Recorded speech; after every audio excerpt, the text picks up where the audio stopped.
السلام علیکم ورحمۃ اللہ وبرکاتہ۔ الحمد للہ رب العالمین والصلاة والسلام علی سید المرسلین، اما بعد فاعوذ باللہ من الشیطان الرجیم، بسم اللہ الرحمن الرحیم۔ برادران عزیز و معزز خواتین، آج کی اس نشست میں سورت یوسف کی آیت نمبر 8 سے آیت نمبر 13 تک تمام آیات کا ترجمہ و تفسیر پیش کرنے کی سعادت حاصل کی جائے گی۔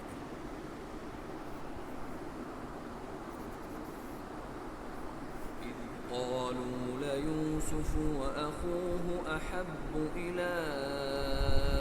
أبينا منا ونحن عصبة إن أبانا لفي ضلال مبين اقتلوا يوسف أو اطرحوه أرضا يخل لكم وجه أبيكم وتكونوا من بعده قوما صالحين قال قائل منهم لا تقتلوا يوسف وألقوه في غيابة الجب يلتقطه بعض السيارة إن كنتم فاعلين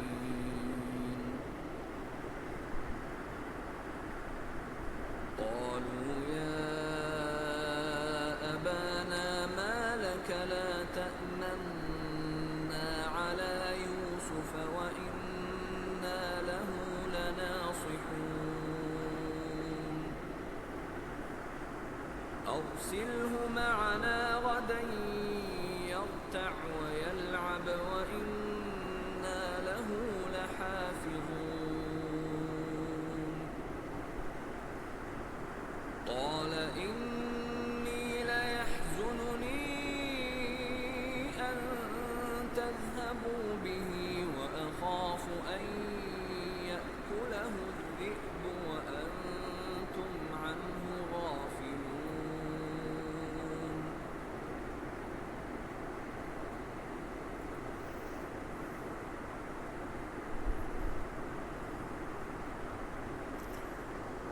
یاد کرو جب بھائی بولے بے شک یوسف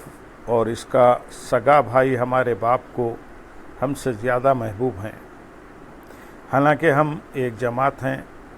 بے شک ہمارے والد کھلی محبت میں ڈوبے ہوئے ہیں۔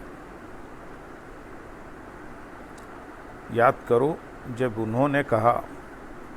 حضرت یوسف علیہ السلام کے بھائیوں نے جب یہ دیکھا کہ ان کے والد محترم حضرت یعقوب علیہ السلام حضرت یوسف علیہ السلام اور ان کے سگے بھائی بنیامین کی طرف بہت مائل ہیں اور ان پر بڑی شفقت فرماتے ہیں، تو کہنے لگے کہ اللہ کی قسم یوسف اور اس کا سگا بھائی ہمارے باپ کو ہم سے زیادہ پیارے ہیں اور وہ انہیں محبت میں ہم پر ترجیح دیتے ہیں، حالانکہ وہ دونوں چھوٹے ہیں اور حضرت یعقوب علیہ السلام کو کوئی فائدہ نہیں پہنچا سکتے، جبکہ ہم 10 مرد ہیں، مضبوط ہیں، زیادہ کام آ سکتے ہیں، زیادہ فائدہ پہنچا سکتے ہیں، لہذا ہم اپنی کثیر تعداد اور زیادہ فائدہ مند ہونے کی وجہ سے ان دونوں بھائیوں کی بجائے محبت کے زیادہ حقدار ہیں۔ بے شک ہمارے والد ان کی کھلی محبت میں ڈوبے ہوئے ہیں۔ حضرت یوسف علیہ السلام کے بھائیوں نے یہ کہا تو یہ کہہ تو دیا، لیکن یہ بات ان کے خیال میں نہ آئی کہ حضرت یعقوب علیہ السلام نے حضرت یوسف علیہ السلام اور ان کے بھائی کو صرف محبت میں ان پر ترجیح دی ہے اور دلی محبت کو دور کر دینا انسان کے بس میں نہیں۔ یہ بھی ممکن ہے کہ حضرت یعقوب علیہ السلام کی حضرت یوسف علیہ السلام سے زیادہ محبت و شفقت کا سبب یہ ہو کہ حضرت یوسف علیہ السلام کی والدہ ان کی چھوٹی عمر میں انتقال فرما گئی تھی۔ نیز شفقت کا سبب یہ بھی ہو سکتا ہے کہ حضرت یعقوب علیہ السلام نے حضرت یوسف علیہ السلام میں ہدایت اور اچھی صفات کی وہ نشانیاں ملاحظہ فرما لیں جو دوسرے بھائیوں میں نہ تھیں۔ آیت نمبر 9 میں ارشاد ہے، یوسف کو مار ڈالو یا کہیں زمین میں پھینکاؤ تاکہ تمہارے باپ کا چہرہ تمہاری طرف ہی رہے اور اس کے بعد تم پھر نیک ہو جانا۔ جب حضرت یوسف علیہ السلام کے بھائیوں کو اپنے والد ماجد کا حضرت یوسف علیہ السلام سے زیادہ محبت فرمانا شاق گزرا تو انہوں نے باہم مل کر یہ مشورہ کیا کہ کوئی ایسی تدبیر سوچنی چاہیے جس سے ہمارے والد صاحب ہماری طرف زیادہ مائل ہو۔ بہرحال مشورے میں گفتگو اس طرح ہوئی کہ والد محترم کی محبت حاصل کرنے کی دو ہی صورتیں ہیں۔ پہلی یہ کہ حضرت یوسف علیہ السلام کو ایک ہی بار مار ڈالو، اور دوسری یہ کہ اگر مارنا نہیں تو کہیں دور دراز کی زمین میں پھینکاؤ جہاں بھیڑیے یا درندے کے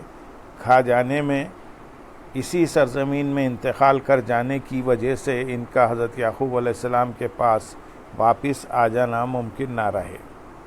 اگر تم نے ان دو صورتوں میں سے کسی ایک پر عمل کر لیا تو حضرت یعقوب علیہ السلام کی توجہ تمہاری طرف زیادہ ہو جائے گی اور وہ تم سے محبت کرنے لگیں گے، اور حضرت یوسف علیہ السلام کو قتل کر دینے یا آبادیوں سے دور چھوڑانے کے بعد تم پر توبہ کر کے نیک ہو جانا۔ اس دو باتیں معلوم ہوئیں اس آیت میں۔ ایک، حضرت یوسف علیہ السلام کے بھائیوں کی یہ ساری حرکات صرف حضرت یعقوب علیہ السلام کو اپنی طرف مائل کرنے کے لیے تھیں، نفس کی خاطر نہ تھیں، اس لیے ان کو سچی توبہ نصیب ہو گئی۔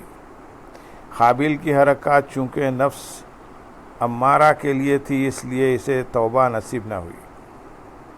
نمبر 2، یہ بھی معلوم ہوا کہ کسی جائز بلکہ اعلیٰ ترین مقصد کے حصول کے لیے بھی ناجائز ذریعے اختیار کرنے کی اجازت نہیں۔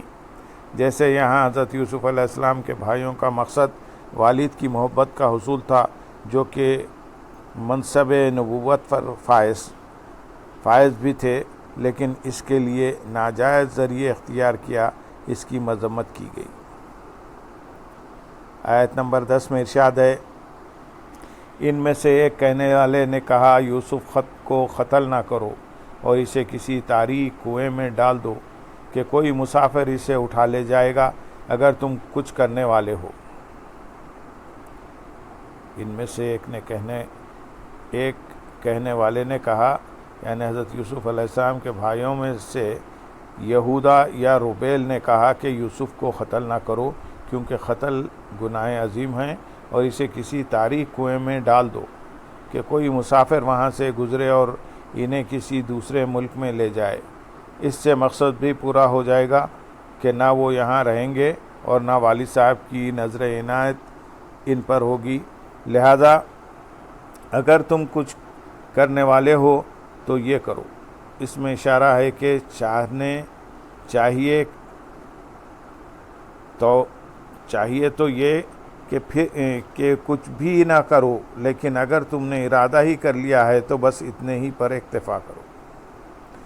آیت نمبر 11 اور 12 میں ارشاد ہے، بھائیوں نے کہا، اے ہمارے باپ، آپ کو کیا ہوا کہ یوسف کے معاملے میں آپ ہمارا اعتبار نہیں کرتے، حالانکہ ہم یقیناً اس کے خیر خواہ ہیں۔ آپ کل اسے ہمارے ساتھ بھیج دیجئے تاکہ وہ پھل کھائے اور کھیلے، اور بے شک ہم اس کے محافظ ہیں۔ اس آیت اور اس کی سے اگلی آیت یعنی آیت نمبر 11 اور 12 کا خلاصہ یہ ہے کہ حضرت یوسف علیہ السلام کے بھائیوں نے جب آپس میں مشورہ کر لیا اور وہ حضرت یوسف علیہ السلام اور حضرت یعقوب علیہ السلام کے درمیان جدائی کروا دینے پر متفق ہو گئے تو انہوں نے اپنے والد حضرت یعقوب علیہ السلام سے کہا، اے ہمارے باپ، آپ کو کیا ہوا کہ یوسف کے معاملے میں آپ ہمارا اعتبار نہیں کرتے، اور جب ہم شہر سے باہر صحرا کی طرف جائیں تو یوسف کو ہمارے ساتھ نہیں بھیجتے، حالانکہ ہم یقیناً اس کے خیر خواہ ہیں۔ آپ کل اسے ہمارے ساتھ بھیج دیجئے تاکہ وہ تفریح مثلاً شکار اور تیر اندازی وغیرہ کے ذریعے لطف اندوز ہوں، بے شک ہم اس کی پوری نگہداشت کریں گے۔ آیت نمبر 13 میں ارشاد ہے، فرمایا بے شک تمہارا اسے لے جانا مجھے غمگین کر دے گا، اور میں اس بات سے ڈرتا ہوں کہ اسے بھیڑیا کھا لے اور تم اس کی طرف سے بے خبر ہو جاؤ۔ اس آیت کا خلاصہ یہ ہے کہ جب حضرت یوسف علیہ السلام کے بھائیوں نے حضرت یوسف علیہ السلام کو ساتھ بھیجنے کا مطالبہ کیا تو حضرت یعقوب علیہ السلام نے حضرت یوسف علیہ السلام کو ان کے ساتھ نہ بھیجنے کی 2 وجوہات بیان فرمائیں۔ ایک یہ کہ تمہارا حضرت یوسف علیہ السلام کو لے جانا اور حضرت یوسف علیہ السلام کا تمہارے ساتھ چلے جانا مجھے غمگین کر دے گا۔ اس کی وجہ یہ تھی کہ حضرت یعقوب علیہ السلام کو حضرت یوسف علیہ السلام کا کچھ دیر کے لیے بھی ان سے جدا ہونا گوارا نہ تھا۔ دوسری وجہ یہ بیان کی کہ مجھے اس بات کا اندیشہ ہے کہ تم اپنے کھانے پینے اور کھیل کود میں مصروفیت کی وجہ سے حضرت یوسف علیہ السلام کی طرف سے غافل ہو جاؤ گے اور کوئی بھیڑیا آ کر انہیں کھا جائے گا۔ یہ وجہ آپ نے اس لیے بیان فرمائی تھی کہ اس سرزمین میں بھیڑیے اور درندے بہت تھے۔ اللہم صلی علی سیدنا محمد وعلی آل سیدنا محمد وبارک وسلم، وآخر دعوانا الحمدللہ رب العالمین، سبحان ربک رب العزت عما